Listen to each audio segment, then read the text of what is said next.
This clip is brought to you by SaveWithConrad.com.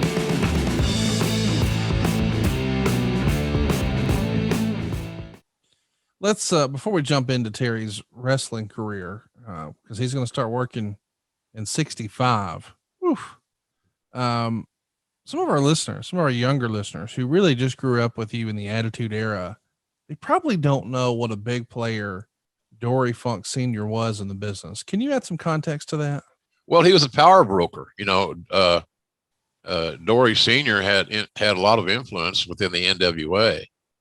And there's several guys you can point to that had the same. Fritz Von Erich had that influence. Eddie Graham. A lot of those former wrestlers turned promoters had invested themselves within the NWA. And that was basically all about who had access and the dates for the champion. That's what it was all about. The champion was the thing.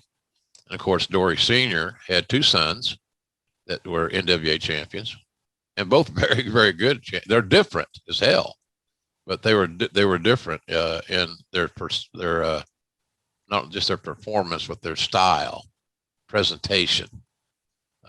So I'm a big believer that it was to me, that's a story in itself. How many ex-wrestlers leveraged themselves into a territory through their contacts, the fact that they were working and they were valued draws and so forth. So it was Roy Shire was a former wrestler, started promoting San Francisco, did it for years and years. Vern Gagne, AWA, he was smart enough to create his own entity.